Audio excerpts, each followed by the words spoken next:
तो hello guys, आज मैं बहुत ही इम्पोर्टेंट क्वेश्चन और आंसर लेके आया हूँ आपके लिए, जो आरामको एग्ज़ाम के लिए सबसे ज़्यादा ज़रूरी है। इसी तरह के क्वेश्चन आपको मिलेंगे। तो एक मेरे साथ दोस्त हैं, इनको बहुत ही बढ़िया एक्सपीरियंस है। तो आज हम दोनों मिलके आपको लिए कम से कम 30-40 क्वेश्चन लेके आए हैं। तो चलो शुरू करते हैं। तो सबसे पहला क्वेश्चन है, why don't we park vehicle close to the edge of an excavation. C. तो इसका आंसर सी होगा, the weight could cause a cave in. मतलब वो जो गाड़ी का बेट है वो केबिन हो सकता है। जैसे अगर आप किसी ऊंचाई पे कोई गाड़ी पार्क करोगे, उसके लोड से वो एक्सकवेशन गिर सकता है, केबिन हो सकता है। ओके। उसके बाद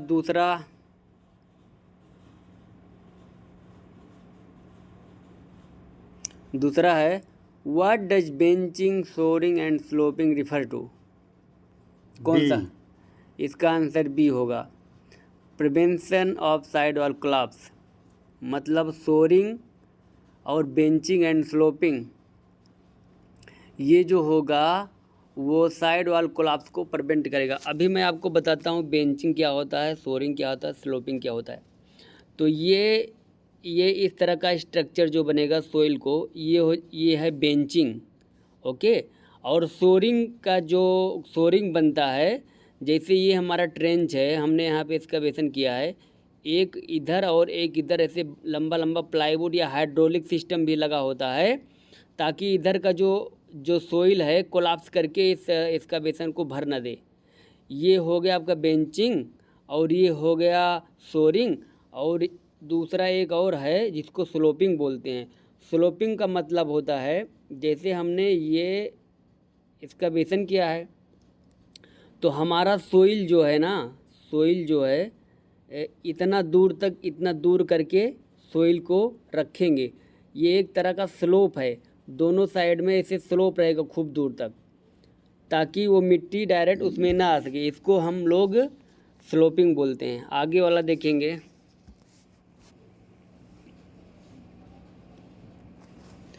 when does the issuer makes your equipment is logged out and de-energized। कौन सा आंसर होगा? सी। तो ये इसका आंसर सी होगा, when energy could injure worker before visual inspection after work is completed. ये सी वाला आपको कंफ्यूज ज़रूर करेगा, क्योंकि when energy could injured worker, जब आपको ऐसा लगेगा कि जब एनर्जी आदमी को हिट कर देगा, तो मतलब ये बोल रहा है जब आपको ऐसा लगे कि एनर्जी आदमी को हिट कर देगा, उस टाइम पे आप लॉकआउट एंड टेक आउट कर सकते हैं। ओके। उसके बाद, what should the issuer consider before signing a confined space entry permit. C. यहाँ पे सी होगा, जैसे isolation, ventilation, gas testing and lighting. मतलब ईश्वर ये कंसीडर मानेगा कि ये सब पर्याप्त है साइड पे कि नहीं। उसके बाद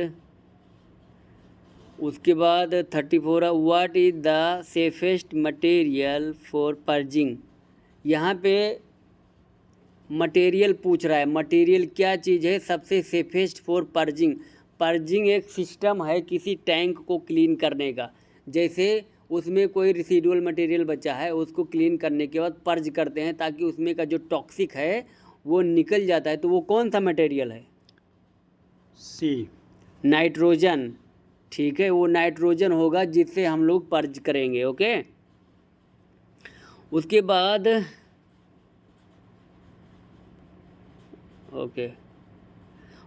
what is the required for building and hydrocarbon line. What is the required for building on A hydrocarbon line. क्या चीज़ है रिक्वायर्ड इसके लिए?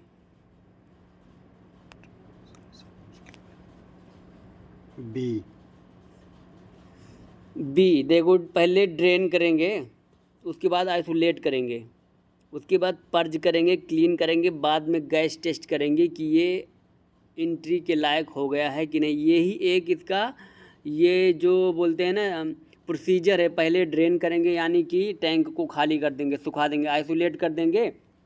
उसमें जो भी मटेरियल है, जो भी फ्लो मटेरियल हो रहा है उसको आइसोलेट कर देंगे, पूरी तरह से बंद कर देंगे ताकि जा ना पाए। और पर्जिंग, जब आप आइसोलेट करने के बाद जब पर्जिंग करने की ज़रूरत कब पड़ती है, जैसे टैंक में कुछ रेसिडुअल मटेरियल बचा रहता है, उसमें ऑयली रहता है ना, चिपका रहता है, तो उसको पर्जिंग करोगे ना तो पूरी तरह से, जैसे हम निरमा से कोई चीज़ धोते हैं उसी तरह से वो सिस्टम है। तो पर्ज करेंगे वो क्लीन करने के लिए। बाद में क्लीन किए पानी वानी से सब बढ़िया से, उसके बाद फिर लास्ट में गैस टेस्ट करेंगे कि अब ये सेफ है एंट्री के लिए कि नहीं है। तो ये सिस्टम है, ठीक है। उसके बाद आगे बढ़ेंगे। उसके बाद in what order is hydrocarbon vessel prepared for EOLB। बताइए आंसर कौन सा होगा। C,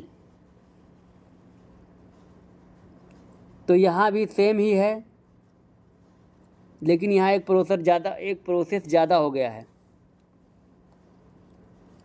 जैसे ड्रेन, पहले ड्रेन करेंगे, फिर आइसोलेट, फिर पर्ज, फिर क्लीन, फिर वेंटिलेट करेंगे।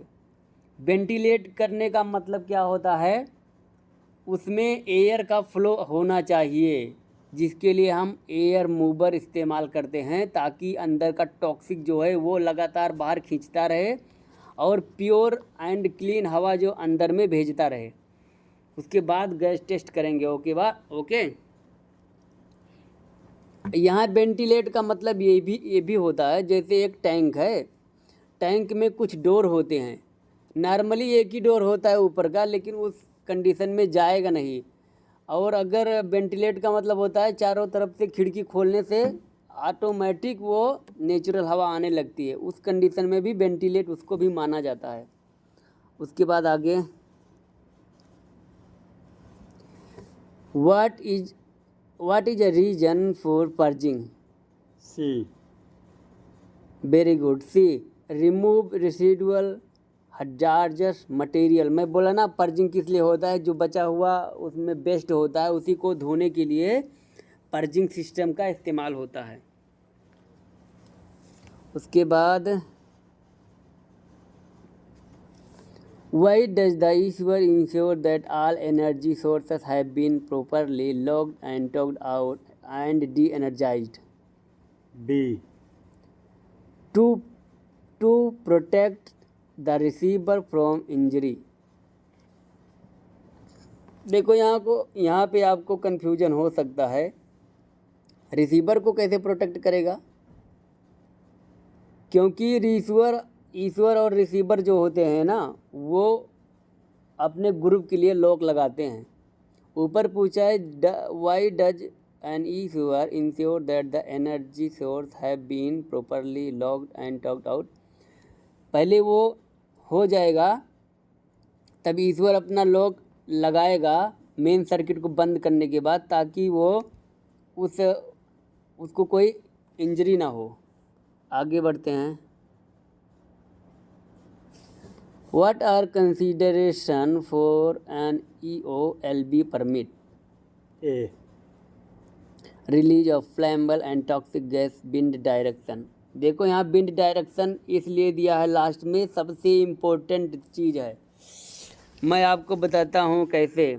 जैसे ये एक पाइप हो गया, ये मोटा पाइप, इसमें ऑयल फ्लो हो रहा है, यहाँ एक फ्लैंज होता है और यहाँ पे लगा रहता है हैंडल। जब ये हैंडल घुमाओगे तो इधर, अभी तो बंद करने के लिए अभी ये बंद है, जब इसको हैंडल घुमाओगे ओपन हो जाएगा, इधर का फ्लो होने लगेगा। मान लो कि अगर यहाँ पे रिलीज हो रहा है, विंड डायरेक्शन क्यों देखा जाता है, इस दिशा में आप खड़े होकर इसको ओपन कर रहे हो, अगर विंड डायरेक्शन इधर से इधर को जा रहा है, मतलब ये देखो एरो में बना रहा हूँ, इधर को जा रहा है, तो आपके मुंह पे आएगा डायरेक्ट। और आपके मुंह पे जैसे ही आएगा, आप अगर टॉक्सिक मटेरियल रहेगा इनहेल करोगे, तुरंत आपको सीरियस प्रॉब्लम हो सकता है। इसीलिए विंड डायरेक्शन हमेशा मायने रखता है, किस लिए वो विंड डायरेक्शन को पॉइंट करता है। ओके, ये सब बहुत ही इम्पोर्टेंट चीज़ है, इसको देख के ध्यान से क्वेश्चन को टिक करना है। उसके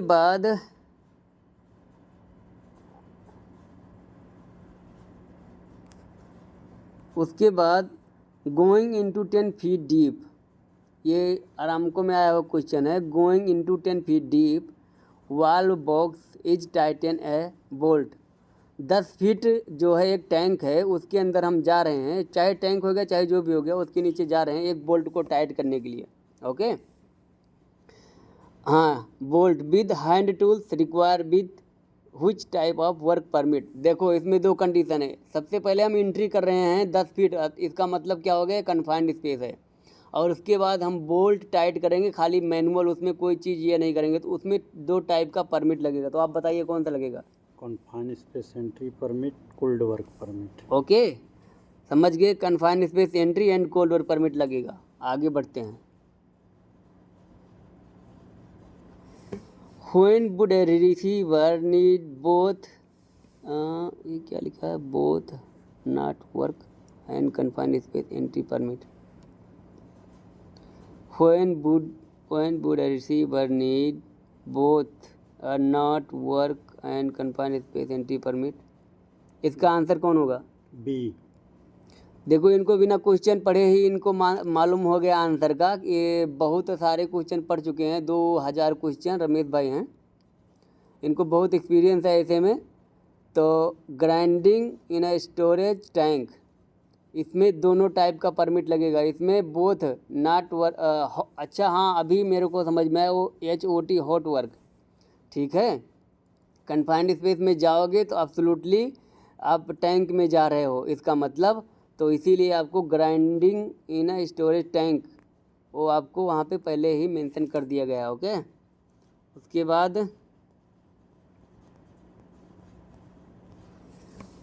which of the following requires a confined space entry permit? A. देखो, the initial opening of line containing H2S, initial मतलब प्रारंभिक होता है, ठीक है। आगे ये वाला कोई आंसर था, आगे देखो,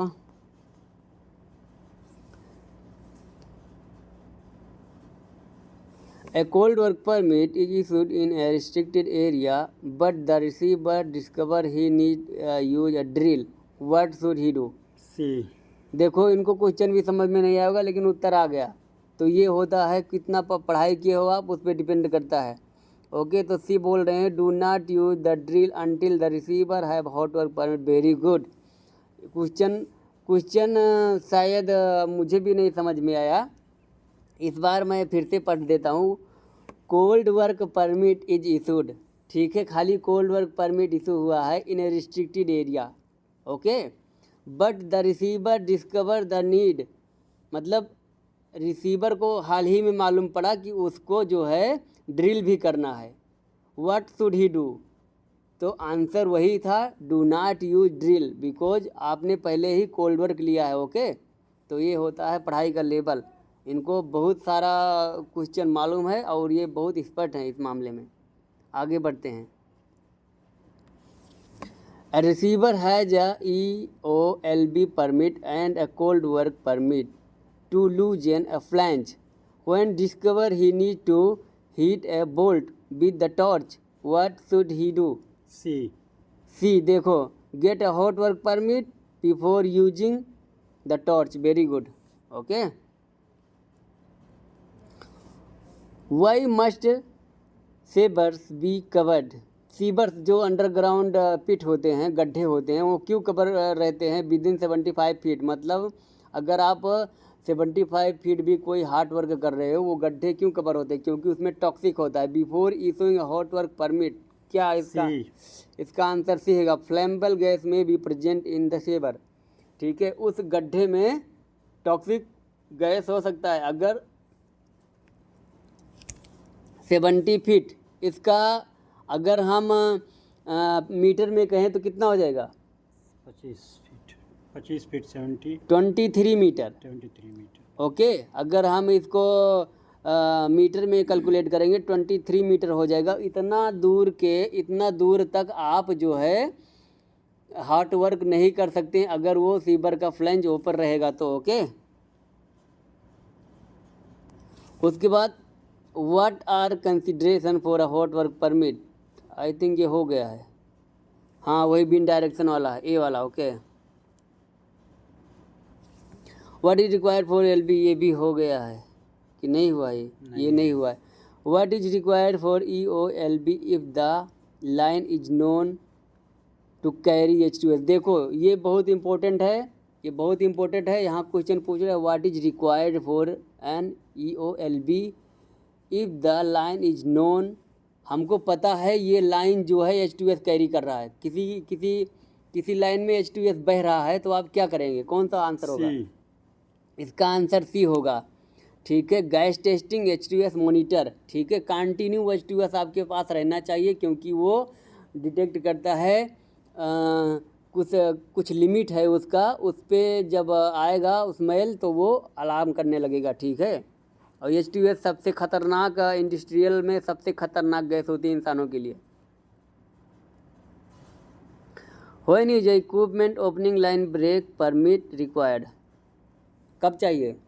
सी। Opening a close line that may contain H2S, ठीक है, इसीलिए आपको ये वाला परमिट चाहिए, okay. What is the precaution when installing blind on line known as have H2S, C होगा। अगर आपको पता है इसमें H2S है, तो आप बिना इस्काबा के नहीं जाना है, वहाँ पे कोई भी काम नहीं करना है। इस्काबा को फुल फॉर्म है सेल्फ कंटेनिंग ब्रीदिंग अपरेटस। उसके बाद opening a line that contain H2S worker must bear SCBA monitor what, B. यहाँ पे H2S मॉनिटर आपके पास होना चाहिए, क्योंकि opening line that contain H2S, वो ऑलरेडी H2S कंटेन कर रहा है। रिक्वायर वर्कर टू बेयर, मतलब आपको एक छोटा सा डिवाइस मिलेगा, एक छोटा सा डिवाइस होता है इतना बड़ा सा, और उसको आप अपने पास हमेशा रखना है। उसमें कुछ ये बताएगा, कुछ अलार्म आता है, वो ख़तरनाक लेवल पे पहुंचने से पहले अलार्म दे देगा, तो आपको समझ में आ जाएगा। उसके बाद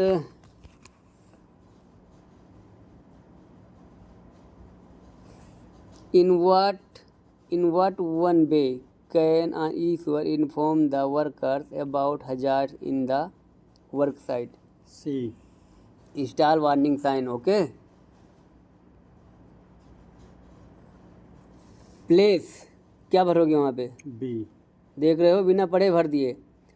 warning sign, place warning sign that require an entry permit at confined space that can be entered without tool and keys, वहाँ पे वार्निंग साइन आपको लगाना पड़ेगा।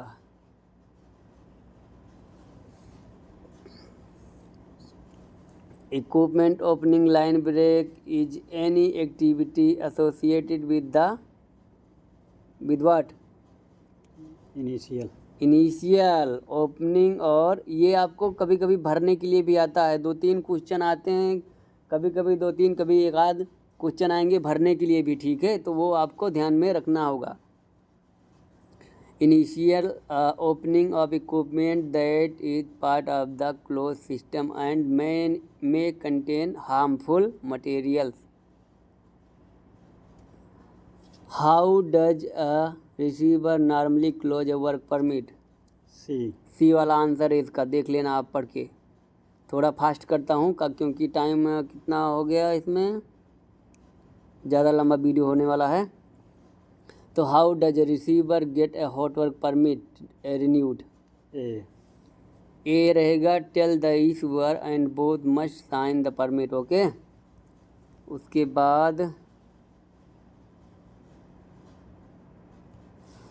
बाद when can the receiver leave the work site? C रहेगा। दूसरा receiver आपको लाना पड़ेगा, तभी छोड़ सकते हो, या तो काम बंद कर दो। What are 3 responsibilities of the receiver? C रहेगा। जॉइंट साइट इंस्पेक्शन करना है, supervisor that work site, sign the permit, okay.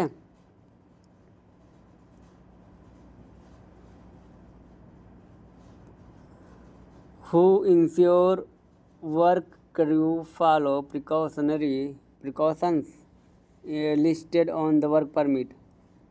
A. Who ensure work crew follow precaution listed on the work permit? Very good. A ensure करेगा, ईश्वर ensure करेगा कि हमारे side पे जो भी काम कर रहा है वो सब फॉलो कर रहा है कि नहीं। लेकिन यहाँ पे आंसर होगा सी, ठीक है, वर्कर के लिए। ठीक है, वर्कर के लिए यहाँ पे कन्फ्यूजन है क्योंकि यहाँ पे तीनों लीगल हैं। ईश्वर भी देखेगा, रिसीवर भी देखेगा, लेकिन दोनों के एक साथ में रखा है। ठीक है, दोनों की जिम्मेदारी होती है। वर्कर के बारे में बात कर रहा है, इसलिए यहाँ पे सी आंसर होगा। ठीक है, ओके। उसके बाद आगे, What 3 things must the receiver do when issuing a work permit? A. A. Show his certificate, understand the condition, then sign. Okay. उसके बाद, what does the issuer receiver assume when he sign the permit? C. Or B. Sorry. Joint responsibility for the safety at the outside. Okay. Who must remain the work site area for 30 minutes? Fire watch रहेगा, absolutely. What is the main difference between hot and cold work permit? C. यहाँ पे difference बोल रहा है, ये ध्यान में देना कि अगर हॉट वर्क रहेगा तो क्या कर सकते हैं, कोल्ड वर्क रहेगा तो क्या कर सकते हैं। ये बहुत बड़ा डिफरेंस है, इंटरव्यू में पूछता है।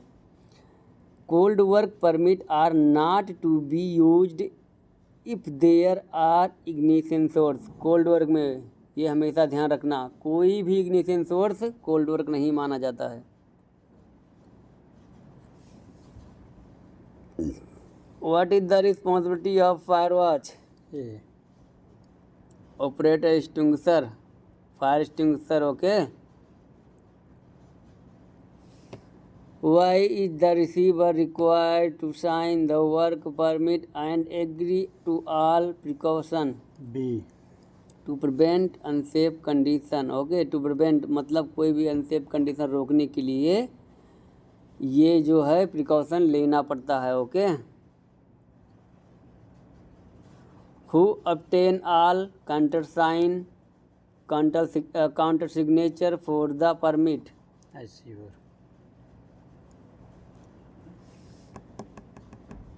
Who obtain all counter signature for the permit?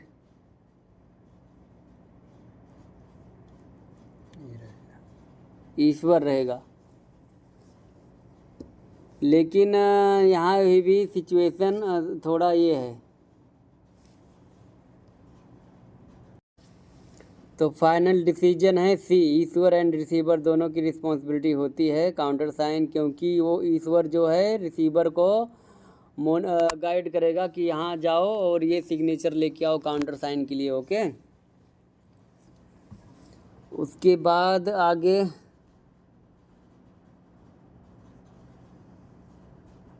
What must the issuer do before the receiver sign the permit?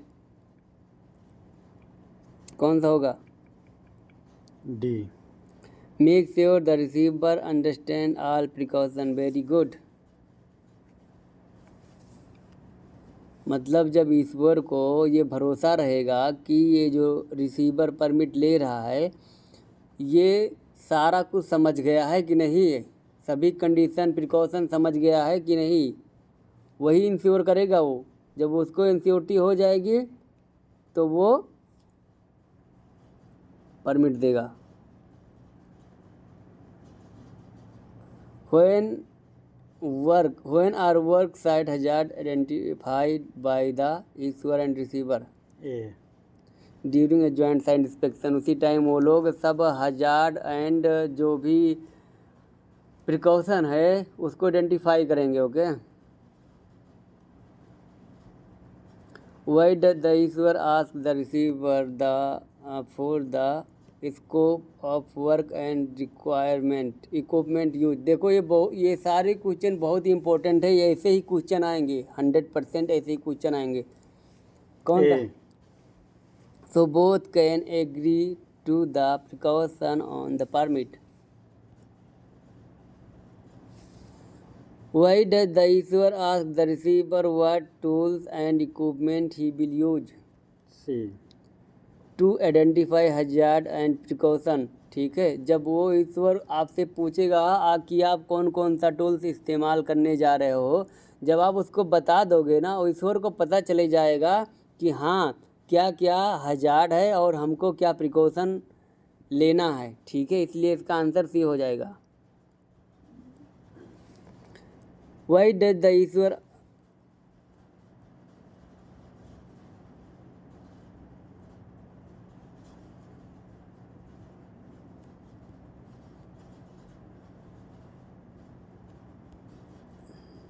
ये थोड़ा बहुत ज़्यादा ब्लर दिख रहा है, ये क्वेश्चन 4 वाला है। Who must sign the work permit to allow fireman to fight fire at the work site? पहले आप क्वेश्चन समझो, ये बोल रहा है कौन? Who must the sign work permit, कौन साइन करेगा कि फायर वाच को फायर फाइटिंग चलाने का परमिशन दिया जाए? कौन करेगा बताओ आप?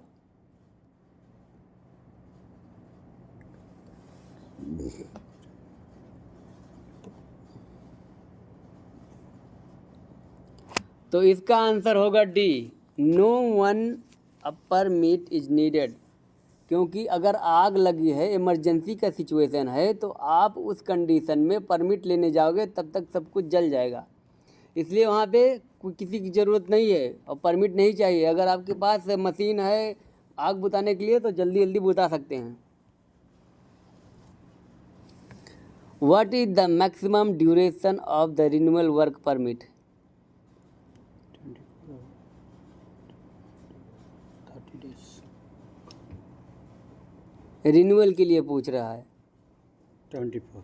वेरी गुड, 24 आवर्स रिन्यूअल के लिए। ये ध्यान में रखना आप, रिन्यूअल एक होता है, एक परमिट का ड्यूरेशन होता है कि मैक्सिमम कितने दिन के लिए इशू किया जाता है, उस कंडीशन पे 30 डेज आएगा। लेकिन अगर यहाँ पे रिन्यूअल पूछेगा ड्यूरेशन तो 24 घंटा मैक्सिमम। ये बहुत टफ कंडीशन में होता है, क्योंकि 24 घंटा अगर बहुत इंपॉर्टेंट काम है तभी होता है, नहीं तो ऐसे कंडीशन में इतना टाइम का परमिट इशू नहीं होता है, नॉर्मली 12 घंटे का होता है। Who is allowed to issue permit?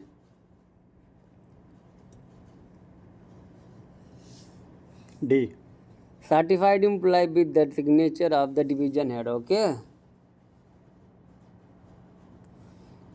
what type of work does the work permit control? What type of work does the work permit control? किस तरह का? Restricted area. रिस्ट्रिक्टेड एरिया का जो रहेगा, रिस्ट्रिक्टेड एरिया के लिए ही हमेशा परमिट इशू होता है। ठीक है,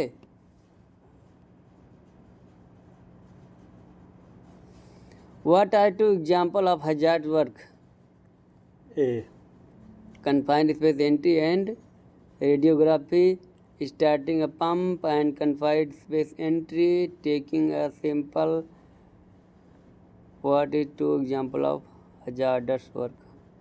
Confined space, starting a pump. ए, इसका ए हो जाएगा। Okay, What is the purpose of the work permit system? D, To identify hazard and approved control measures. Appropriation control measure. What are two example of hazard work? वही है, हो गया ये। Okay, thank you so much guys. Channel को subscribe कर लो, आपको बहुत सारे क्वेश्चन मिलने वाले हैं, तो वेट करिए अगले वीडियो का। Thank you so much.